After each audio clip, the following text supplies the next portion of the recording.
Hello, good morning. কেমন আছো বন্ধুরা?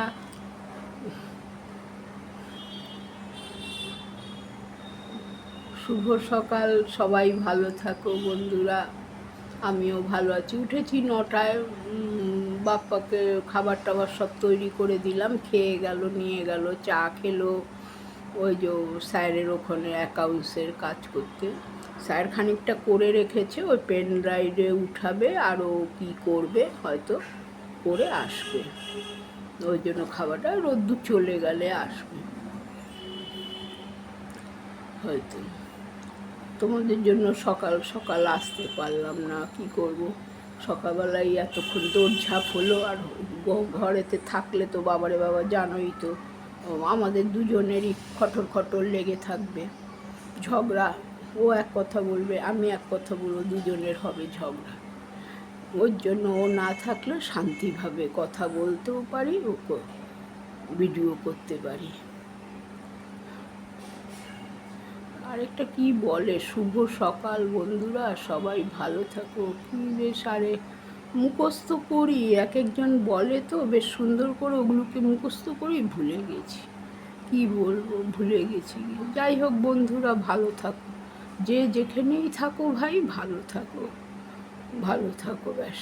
আর কি বলবো বলো, বেঁচে যতদিন আছি ভালো থাকতেই হবে। সুখ দুঃখ তো আছেই লেগে, কিছু করার নেই ভাই, কি করব, কিছু করার নেই। সুখ দুঃখ আছে লেগে, ওই দিয়েই চলতে হবে। এই যে আমাদের থেকে থেকে ঝগড়া ঝাঁটি ঘরের মধ্যে, ওর সাথে তার সাথে, মিঠু আসলে মিঠুর সাথে ঝগড়া, খাবে দাবে, বলবে আমাকে পয়সা দাও। কোথায় পাবো রে পয়সা? ছোট ছেলে যেইটুখানি ঘরের খরচ দেয়, কোনো রকমে করি, সংসার চালাই। এতগুলি লোকজন, এখন এক্সট্রা লোকজন আসছে যাচ্ছে, তাদের সমস্ত কিছু ভরপাই করতে হয়, বোঝোই তো বলো, ভরপাই করতে হয়। কি বলবো বলো। তুই কিন্তু রোজগার করছে মিঠু, গাড়ি চালিয়ে 18,000 টাকা 19,000 টাকা পাচ্ছে ওভার টাইম করে টরে, তাও ওর পয়সার দরকার। ওই যে পান পরাগ খাবে, সিগারেট খাবে, গঙ্গার জল চাই, ওদের সব চাই। আর আমি দুটো পেটে ভাত খাবো, তার জন্য বাসন মেজে মেজে আমার হাত পায়ে ঘা হয়ে যাচ্ছে। বাসন মেজে খাচ্ছি ঘরেতে, তাও হাত পায়ে ঘা হয়ে যাচ্ছে। তাও আবার বড় ছেলে বললো, তুমি তো বাসন মাজছো, তুমি তো দুটো পয়সা জমাচ্ছ, আর তোদের মতন তো অত আমি এটা সেটা আমার খাবার লোভ নেই, যে এগরোল খাবো, বিকাল হলে চাউমিন খাবো, মোমো খাবো, এইসব তো। ওই ভাই দুটো ডাল ভাতে বাঙালি, দুটো ভাত ডাল খাবো, ব্যাস হয়ে যাবে। এই তো এখন চা পাউরুটি খেলাম, রুটি শেষ হয়ে গেছে। পরশু দিনকে রুটি করেছিলাম, শনিবার দিনকে 2 দিন খেলাম রুটি, রুটি শেষ হয়েছে। আর কতদিন থাকবে রুটি বলো। যাই হোক, এবার ঘর দুয়ার ঝাড় দেবো, গাটি কচুটা কাটি, কেটে ওই চিংড়ি মাছ কালকে পটল দিয়ে করেছি, ভালো খেয়েছে ছেলে। মাখা মাখা করে করেছি, পেঁয়াজ আদা গরম মশলা একটু সাদা জিরে দিয়েছি, লঙ্কা হলুদ তো দিতেই হয়। বললো মা খুব ভালো হয়েছে আজকের পটল চিংড়িটা তোমার। আর তাহলে তুমি পটলের তরকারি করো, পাঞ্ছা থাকে তোমার। আসল কথা, আমি একটু আবার হালকা মশলা দিয়ে খাই, তো তেল হালকা মশলা হালকা খাই। আর পটল চিংড়ি করতে গেলে একটু তেল মশলা না দিলে টেস্ট হবে না। কেন, মাছ পড়েছে না জানি, কিন্তু এখন তো খেয়ে মানে শরীরে এগুলোকে নিতে পারছি না, না এই হলো ব্যাপার। আমার জন্য ওই শুক্তো করি, সব রকম আনাজ দিয়ে, কিন্তু আনাজ কি আনবো বলো, দাম কত আনাজের।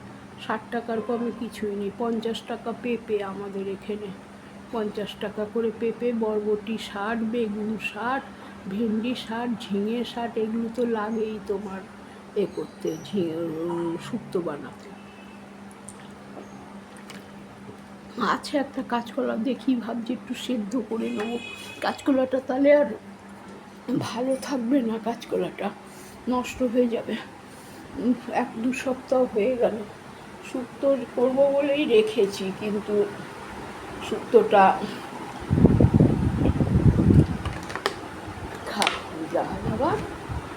যা পারুক করুক ভাই।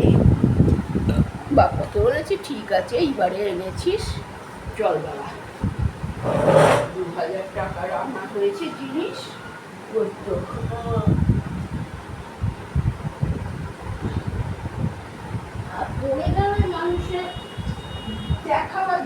রেখে দেয়, তাকে হাত দিয়ে তুলে পরিষ্কার করে দেয়। না মানুষ দেখবে না মানুষ চলে, হয়ে গেল গল্প শেষ। আর কাকে দেখাবি রে বাবা, আর দেখে কি করবো রে ভাই, যা দেখার দেখে নিয়েছি, শুনে নিয়েছি।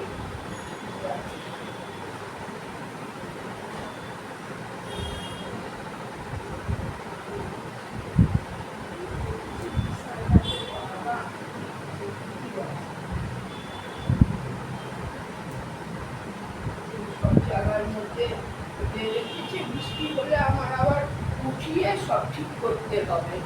ওদিকে কম্পিউটার খুলে খুলে রেখে দিয়েছে, কম্পিউটার বলেছে যে ওখানে হাত দিতে না,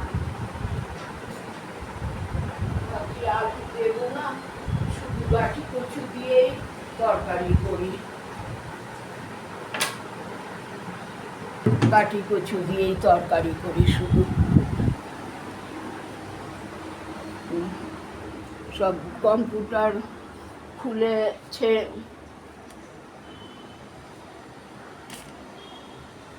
দেখো সব কম্পিউটার খুলে রেখে দিয়েছে, কিন্তু এগুলোকে তো সব ঠিক করতে হবে, না ঠিক করলে কি করে হবে।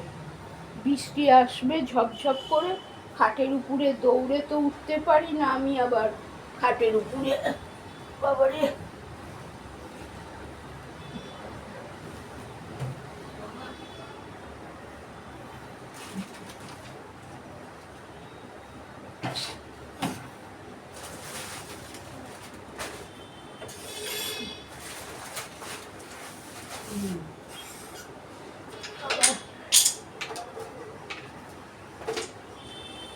চিরুনি কেনার জন্য ব্যস্ত, আবার একটা কাঠের চিরুনি কিনেছে, চুল তো সারা আছড়াই না, আর অর্ধেক দিন মাথা ন্যাড়া করে রেখে দেয়, চিরুনি একটা কিনে রেখে দিয়েছে। এই তো খালি বলে ধরবে না ধরবে না, এই যে হলো না ঠিক, ঠিক করার বিছানা ইচ্ছা থাকলে অনেক ভাবেই হয়, একবারে বসবে মানে বিছানা যেন একবারে ওদের মানে পাছাতে খুর আছে, একবারে টেনে চাদর ফাদর সব নিয়ে চলে আসবে। এই যতটা পারলাম ঠিক করলাম, পরে আবার দেখি ঠিক করব, নিচু হয়ে পারছি না ঠিক করতে, এদের খালি এই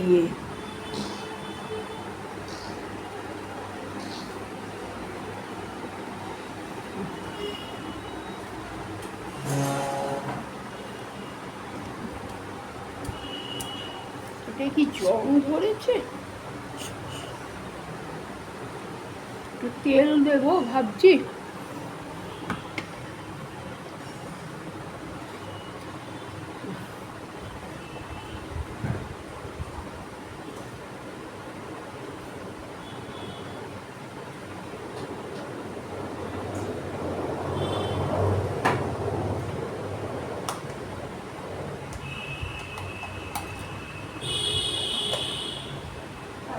সামনে রাখলাম ছোটটা, ডিমটাকে তুলে রাখি,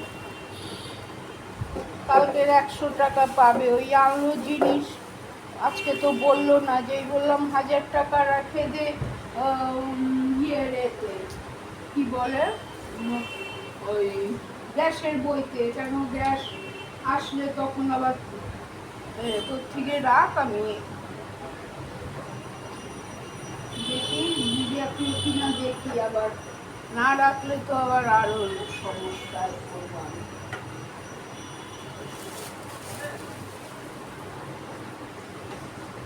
দেখি 100 টাকা রাখলে, বলেছিলাম তো রাখতে 100 টাকা বইতে।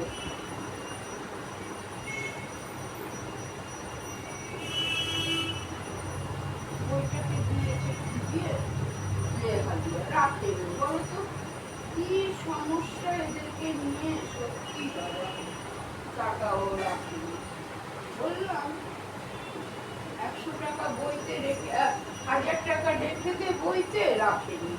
এখন যদি আসে তাহলে কি করবো, মহা সমস্যা, এদের কানেও শোনে না।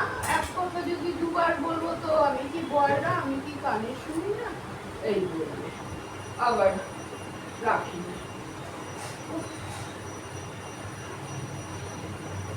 তো কালকে এই জায়গাটাকে পরিষ্কার করলাম, কত দেখি রান্না করার সময় একটা প্লাস্টিক দিয়ে ঢেকে দেবো, তারপরে বাবা খুলে দিই, যা করুক করুক। কেন বালতিগুলি না মেজে ধুলে এ হয়, অসুবিধা হয়, রান্নার ধারে থাকে, তেল কালি যায়। বলেছি তো গোল গোল বাটি কচু দেবে, গোল গোল বাটি কচু দিলে সিদ্ধ হয়ে যায় ভালো, লম্বাগুলি দেবে সেদ্ধ হয় না। তাহলে একসাথেই তরকারি করলাম, কিন্তু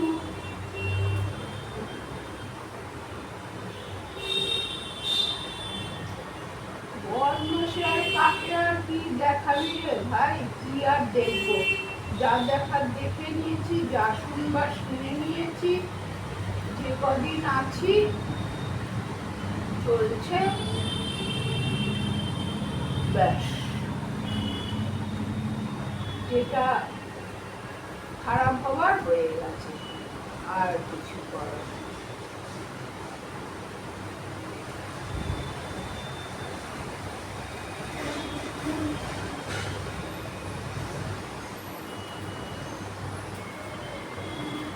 আর আগে ছিল 3টের মতন বাটি কচু।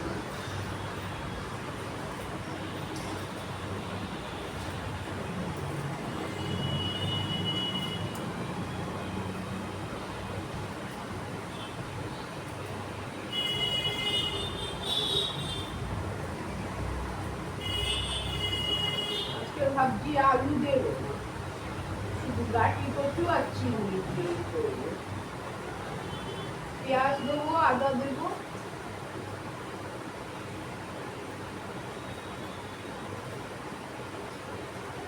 ভালো হবে।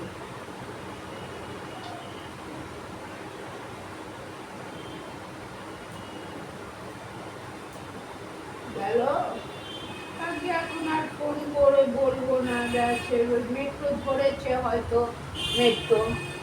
মেট্রো ধরেছে হয়তো, বলবো না। বলেছিলাম 1000 টাকা রেখে দিস গ্যাসের বইতে, 1000 টাকা রেখে দিস, রাখিনি। গ্যাস যদি সিলিন্ডার নিয়ে আসে বিপদে পড়বে। আছে 500 টাকা আছে,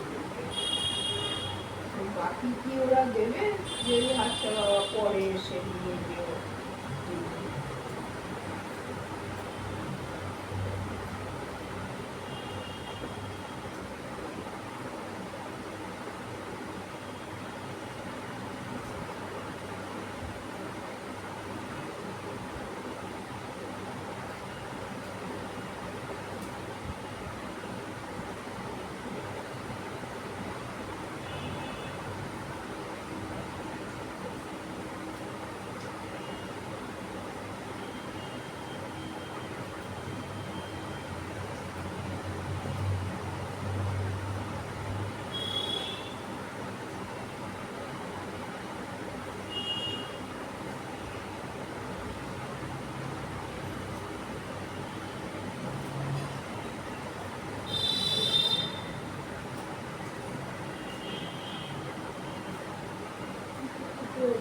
হয়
ভাবছি যে কুমড়ো হয়েছে, যাই হোক।